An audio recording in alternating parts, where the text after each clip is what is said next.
Before modern technological advancements, nearly every individual relied on directly working the land to survive.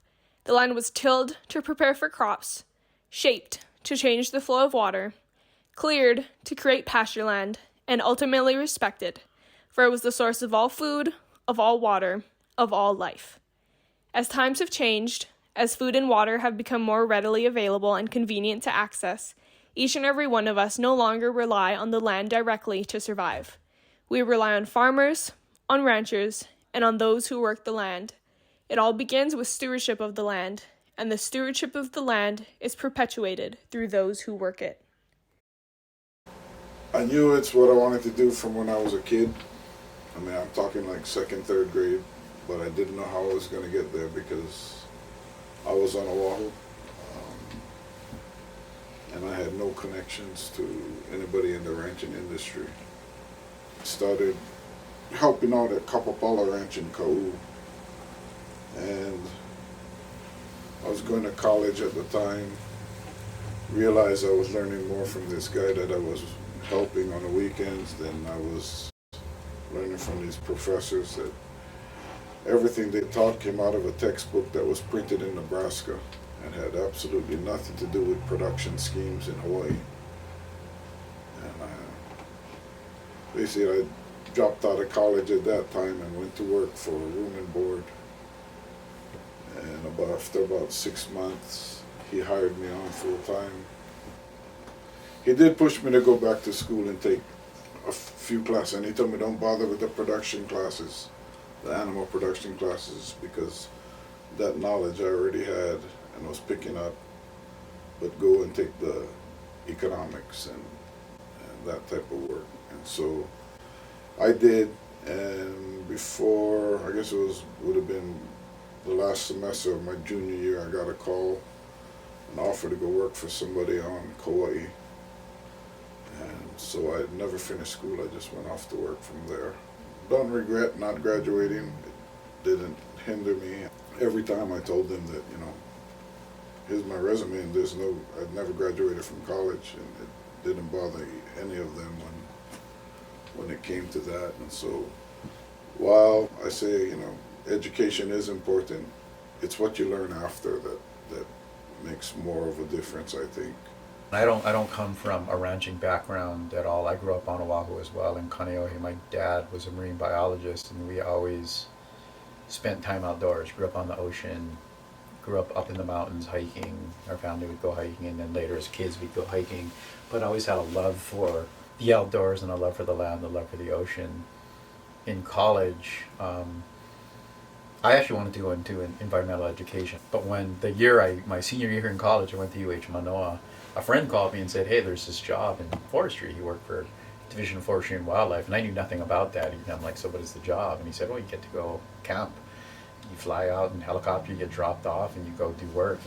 And so it fell into me. My first job was here on Maui, right out of the University of Hawaii. I'd done some internships on Kauai and the other islands, but my first gainful employment was working in a field I really kind of knew nothing about, but it was kind of following my heart, or just working outdoors and camping and working hard. And at some point, your body starts kind of wearing out, and you can't camp and live like that. And I was itchy for a change, and this job at Halakala Ranch kind of fell into my lap. I came in, I interviewed, and they gave me the job, and a lot of that job was conservation work, which was my background. I'm real comfortable with that, but that's how I ended up here, and it's honestly been a learning lesson for me. I mean, I came with a lot of experience just managing weeds and being out on the land, but I'd never looked at the land through the lens that people do here. I would look at a grass and I'd call that a weed, and they look at the same grass, the same species, and call it feed. And it was just another way to look at the land. It's not just things like air quality and invasive species and biodiversity and things. It's also like agriculture and local food production and the preservation of, I think, culture that exists that I never grew up with. This whole Paniolo culture is something I knew nothing about. For me, the most difficult part of the work that I do, with land management is, I mean, just managing land, especially vast acreages, of land in itself is very hard, especially invasive species, because they're so prolific here, and they're always, it's like a rising tide. They're always, they, if you leave them unmanaged, they just take over so quickly. But a lot of the invasive species problems we have are from other temperate environments that do way better here. So we're at, I think, 21 degrees north latitude, which is just inside the tropics. So we're essentially almost temperate in some regards. And then we have this high elevation, we have a lot of land above 4,000 feet. And so a lot of our weather is really cold. It's influenced by high mountains, and we also have incredibly rich volcanic soil. So that combination makes for a perfect growing environment for invasive species. And so it's nonstop having to manage invasive species, and you can do it, but again, you gotta have a pretty well thought out program that integrates all of these different tools, including livestock and everything that goes with that, or else you just can't manage it at scale. And it's easy to get caught up, like, and I do it myself, is just putting out the fires, like, oh, it's really bad here, this one tree or this one gorse infestation, oh, but then it's really bad here, and you end up running around and kind of chasing the fires, and you chase the hot spots, you never put out the fire. And so it's staying disciplined to a plan that you're not even 100% sure is going to work. You're pretty sure it's going to work, but staying disciplined to it, and then just getting through that, being overwhelmed of, like we used to call it, just bailing the ocean. Sometimes you just feel like you're bailing and you're bailing and you're bailing, but eventually you see progress. But it's just an ongoing challenge, and you manage one weed and another weed comes in, so you have to prioritize. But the upside is you do see success at some point, but it can be overwhelming. There's always work to do, always. Cattle grazing, kind of our holistic targeted grazing approach, where we manage our pastures and the livestock very well. We move them quickly, we move them a lot, we never overgraze. It does a number of things. First, it helps prep the site. It helps prep an area so we can more effectively control weeds and invasive species in it, because it takes down the feed. We can navigate to the problematic weeds, and we also control them better. When we can see them easier, we can get to them easier and safer, but then it's just easier for us to remove them because they're not hidden by tall grass or anything. And then also, I think the greatest value is, a well-managed herd, it just is able to hold land. It's like the same as saying maintaining land in a healthy state by keeping the soil armored with a healthy, thick thatch of grass that's always actively growing. So again, we take only half the feed down, and so that feed grows, and once the herd moves out of the pasture, it actively grows. The roots actively grow underground. It's still sequestering carbon in the soil, and we keep the land essentially armored, and that helps keep invasive species from proliferating. It's just like a natural weed mat, and it's kind of, there's a finesse to it, but when it works really well, and there's nothing else like it. We won't be here forever. If I get another 5-10 years in this job, I'll be lucky. So who's going to take over next? And so you have to be able to start working with people that are going to be the next leaders of the industry. And so by being able to work with them, show them the ropes that you've gone through, shorten their learning curve.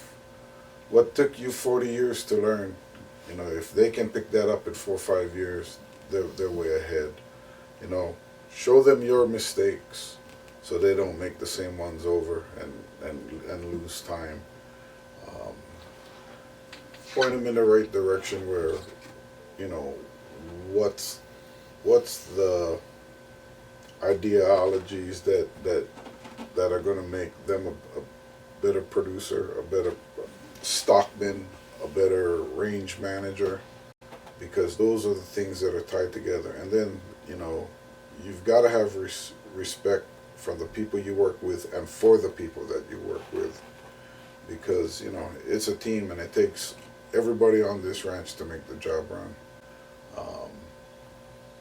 So you have to have that mutual respect, and you have to try and help them, everybody come up to a higher level than where they come in at, because you know for the team to be successful, for the company, the ranch to be successful, everybody has to be working at their best, at their highest ability. Everyone has a similar outlook on the jobs that we do, and you know, everyone wants to see this land better. You know, want to leave this place better than when we got here.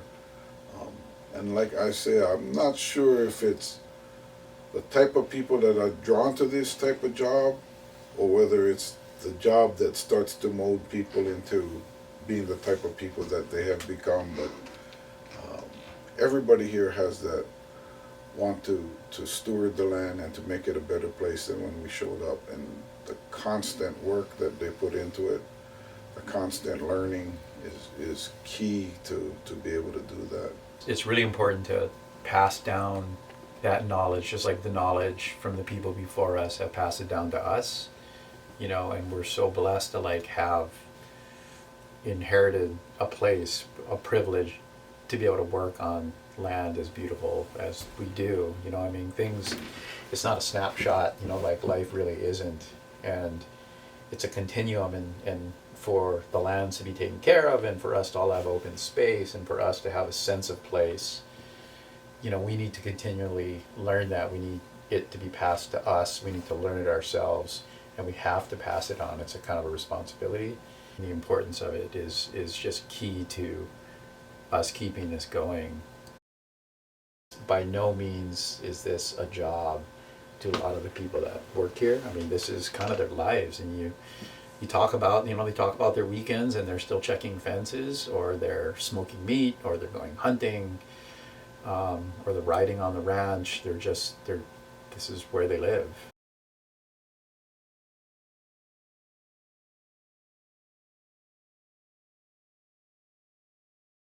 I was a city boy. I grew up in Honolulu. My dad loved animals, even though he grew up in Oakland, California. But they always rode horses. And they went hunting and they went fishing and just riding horses. Everybody shod their own horses. They didn't have air farriers and farriers. Everybody did their own thing. I remember some of those horses, coupe tied up and shoeing them while they're on their back. They were a little bit, they're too wild, you know. And they trained their own horses. And there was a company store, and probably you could get some buckles or something there. But the policy at that ranch was they would supply each cowboy with their tree, and they did all the leather work themselves. Yeah, one of the cowboys made my abi. You know, abi is like a tentacles, like in a squid. It's a squid tentacles. So usually I think 4, maybe some are 5, and it's all braided. Yeah. Here it's Wiliomoku. C. Brewer had an insurance company. It had its own tire company when it was there. They had their own slaughterhouse, their own ranch, their own dairy, their own trucking company, HT&T. Again, a different time, a different era. I think the kind of old ways are fading out. I think we got a lot of satisfaction out of making something out of kaupo, as I described earlier. You know, we had decent pastures, we had decent cattle, we had decent water system, we had decent horses, decent fencing. You know, we made our cattle so tame. You know, the thing is to make the cattle tame. It takes work and time and discipline. You have to have disciplined cowboys. You can't have wild, you know, cowboys. That's for something else. If you're going to go rope wild cattle, that's a whole story. Rodeo is a whole different thing. You didn't grow up ranching, but what made you stick with it once you started? You know, the camaraderie of the people. Like I had great crew at Hawaiian Ranch Company, mostly Hawaiian and Kaupo, mostly Hawaiian people, but food workers, they really had the work ethic those days. They don't fool around. What was your favorite part about working on the ranch? Oh, just all the beauty of the places we lived. And the fun, the fun, the Christmas parties that, you have, and the brandings, the pastures, the places you live. My wife always told me, gee, we lived in the most beautiful places, from Kopo to Kahuku, But I think in the heart and soul of a lot of these guys, they're still carrying on, but a lot of the ranches have gone. So many of the ranches have disappeared. Mm-hmm. Yeah, I think people have to know. A lot of people know where their food comes from today. So I think, it's a part of history of the United States. Cowboy. We grew up as ranchers, and my dad was our trainer. My dad, we had no choice. We grew up as kids. We grew up in the ranching field and learned as we go. My dad was the one that taught us all about ranching. It was not a choice in our generation. I don't regret. We grew up ranching, and ranching made us what we are, and so I have no regrets. But for me personally, I always was into construction. But we told my dad, it wasn't our interest. After we get a slap in our head, his interest is what you get in the bank. There's no interest; you just get to work. For us, it was a lot of physical work. Growing up ranching, you got to learn. It's just like farming. You got to learn how to do a lot of things yourself, because you just can't go out and hire somebody to do things because there's no money.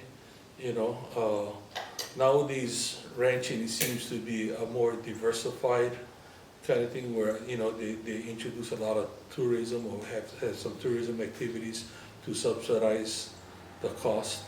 Today you have a lot more invasive weeds and shrubs. You don't have the herbicides that you had in the past. Historically, where we could raise a certain number of cows and calves, you were down like 50%. Back when I was growing up, a lot of families would buy beef and keep beef in their freezers and stuff. Nowadays they don't do that. If they need something, they just go to the store and pick up what they need for the meal or for the day. Nobody can afford to purchase a half side of beef and keep it in their freezer. It's constantly changing. I cannot say that it's being lost, but it's a lot different today than it was when we were growing up. It's getting harder and harder because the cost of operating is up there. It's more of a way of life. Now it's more processed. You go through the box stores and like I said, you just don't have the people, you don't have the markets that you used to have.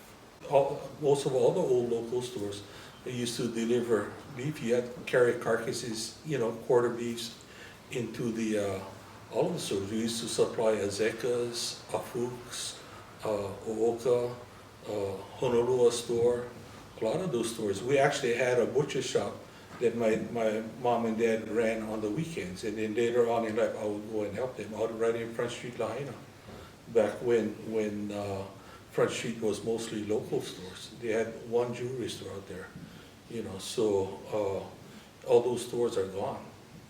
My early days, you do things by hand. Everything was manual labor. And so when you get a piece of equipment, you finally get a piece of equipment, you cherish the piece of equipment. I started driving when I was 8 years old because, we had tractors. In fact, my dad couldn't afford to hire somebody, so at 8 years old, you learn how to drive. We used to chop grass right down here in the field, and I had to drive the truck following the tractor, to feed our cattle. We used to run feedlots. Back in our day, it was either by foot or by horse.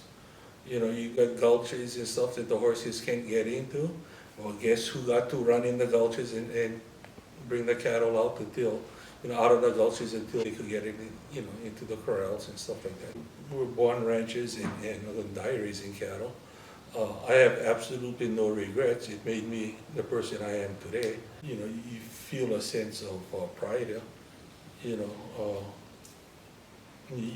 grew up and you cared for the land, and to be able to still be on the land and have future generations on the land is a big thing. We're always taught, my dad always told us that a good rancher is a farmer first. You learn how to raise your grass and you use your cattle to manage your grass. When Joe was growing up, I was busy out building homes and doing different things, making sure that I could support them. And so in his early years, up until he was 10 years old, he was one of my dad's shadows. So my dad showed him a lot. And then later, Uncle Mike, he became Uncle Mike's shadow. He wasn't so interested in what I did, then he got involved with Culpo Ranch, and it became a serious thing for him. Well, it's a family. If you want to run a ranch, it's definitely a family effort. Friends got to help out friends, and family helps out family. It brings families together is what it does. It does bring people together. It's always important to pass whatever knowledge you have to the younger generation so that they can learn how to do things and hopefully be diversified and just have a well-rounded sense of knowledge so that they can succeed. And we had an excellent teacher. It's not about just taking, you gotta give. You gotta put back into the land what you take out. Plenty of people taught me about ranching. My grandpa, from small, was probably the biggest influence. And my mentors, like Greg Friel, Soot Bredhoff, Lindy Sutherland, all of those guys would help me. A lot of the generation, like my generation, people cannot afford to survive in this lifestyle. We work 7 days a week and we don't get paid very well, so it's hard to raise a family and do anything in this lifestyle. So I think it's being lost. A lot of people used to ranch because that's how they paid bills, and now a lot of people ranch because it's on tax write-off. As on Rancho we hustle with water systems and land development as far as making it more productive, and it's very important to the ecosystem. The importance of passing down my knowledge to the next generation is super important, because then they're able to learn from my mistakes younger than I have to learn from them, so they get on head start and they can go farther than we can. The biggest issue we have right now is our deer problem. It's destroying our land, erosion, watersheds, and eating our feed. I think the deer is a big problem with ranching today. The other thing is we don't have consistent weather patterns anymore. So it's very difficult to try to utilize the amount of land we have when we cannot gauge how much rainfall we're going to be getting and things like that. Either like what you do or don't do it, because it's going to be miserable if you don't like it. We are farmers of grass and land and the ecosystem, and it's so important. We need all of those things to survive. In 2016, I started ranching and farming and ranching when I started doing livestock 4-H, and I started raising pigs and goats and steers and sheep, the whole shebang. But my whole life I've been helping my grandpa with his pig farm and with his cattle and all that. And now for the past 3 years, I've had my old farm with my breeding herd of goats, with my laying hens, and the whole old McDonald's farm. First animal was Spunky, and she was a bottle calf from Halakala Ranch. So farming and ranching has taught me pretty much everything to life and death, and to know something has to die so something else can live. To be a balance between life and death. And you just, with farming and ranching, nothing is ever a guarantee. You learn that pretty quick getting into this industry. So I started working at Halakla Creamery for Rebecca because I thought it would be a fun, cool thing for my first real paying job. Kekaulike Creamery is run by Rebecca Woodburn and her husband Dylan. They make fresh caramel, goat ice cream called Goat Lotto, and goat cheese on the island of Maui. So what does it take to create their products? Well, it all starts with the dairy goats. The goats are cleaned and prepped. Their milk is checked for abnormalities, and once they're cleared, they're all connected to milking machines.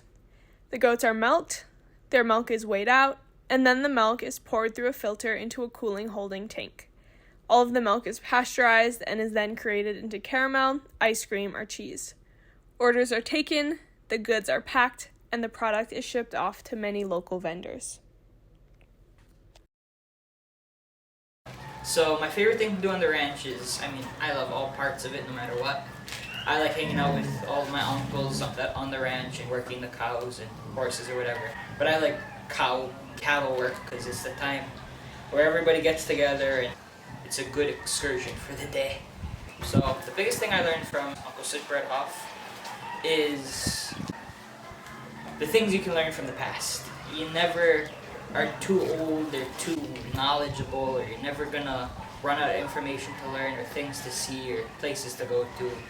There's no way, especially in farming and ranching, there's never a way you're gonna be able to do everything. Maybe your family through the 5 generations, maybe you've done a little bit of everything, but you're never gonna complete everything you want to do, and there's never enough hours in a day to do what you have to do and do what you want to do. And just the importance of keep learning and keep working and being proud of what you're doing. And I've had a blessed career with this. I've had baby goats, I've had baby chicks, I've had ducks, I've had pigs, I've had steers, I've had cows, calves. I've won a lot of 4-H buckles and awards. I've gone to junior vet camp. I was 1 out of 50 kids to get accepted to, I'll put it this way, I've been blessed extremely in this industry. My mom has helped me a bunch, she's always supported me, my dad's always supported me and built whatever I needed. My grandpa with the animal side of things taught me how to work and gave me my work ethic.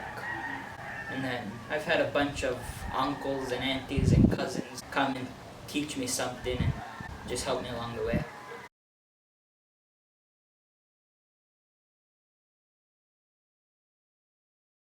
Cattle work made Hawaii, even though maybe the tourists don't know it. They probably think we're all a bunch of hula dancers. The Hawaiians were the only ones not working in the plantations, so they were the ones that adopted the cowboy ways and learned all the methods and everything. And from there now you have Portuguese and Chinese and Japanese and Spanish, and that's what's made us who we are today. There was no Costco, there was no food land. Still a strong community and industry and all that. But now we have stores and it's nothing crazy, but we have to care for like my generation and the next generations to carry on the tradition. The thing that ranching has taught me is just the importance of being a well-rounded human. You're dealing with living, breathing things that need to eat and need to drink just as you, and just kind of teaches you to be a good person. You give them the best life you possibly think you could, and then with farming, like my first animals, I cried, I bawled, I hysterically cried, but when time came and the pork chops came back, you kind of forget about it. That's a crueler way of saying it, but you have to know everything has a purpose. Nothing, if you want to get religious, God put everything on the world for a purpose, and everything had a plan, and some things were meant for us to eat, and some things were meant for us to help us and work with us, and everything has its place and their roles, otherwise it would all get thrown out of whack. You would have bad pastures, starving people. It's a domino effect. At the end of the day, you're producing something for somebody to eat, and it's hopefully a good product that you can stand behind, and you know where it came from, and it's just your animal. You feel proud at the end of the day that you did that. One person you rely on every day is a farmer or a rancher. So I have worked on primarily Kaono Ulu Ranch in Kula with my uncle Corey Lopes and all the with Dylan Aguiar and Jared Sakamoto and all those guys.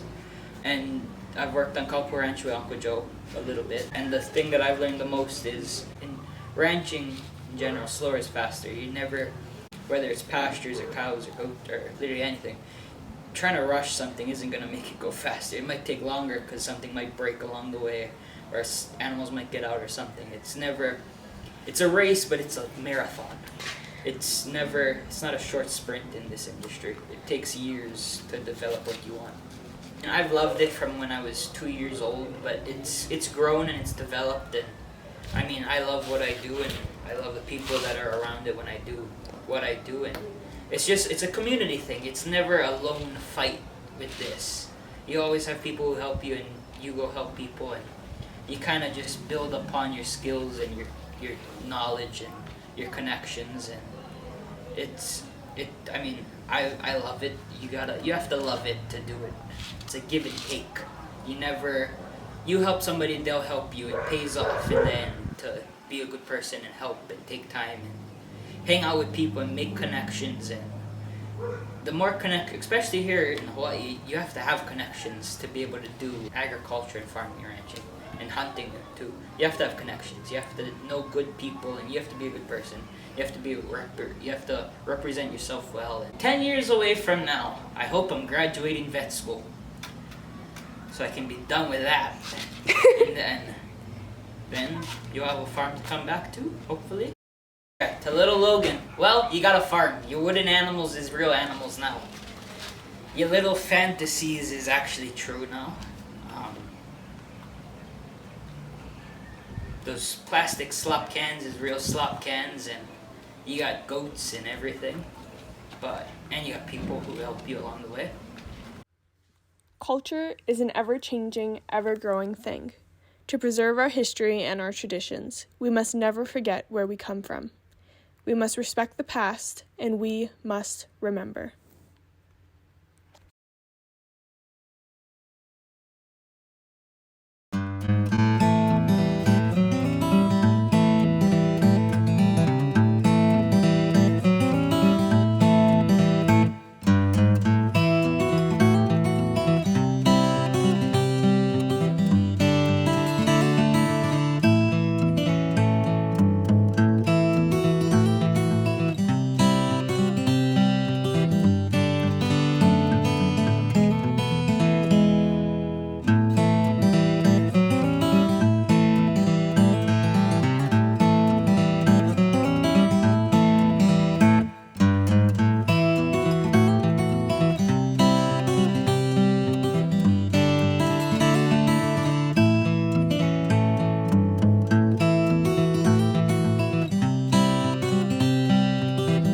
The whole point of this project was to show that cultural preservation is a very, very, very important part of cultural sustainability. So cultural sustainability, the ability to sustain a culture and to preserve a lot of the stories that come along with that culture and those cultural traditions.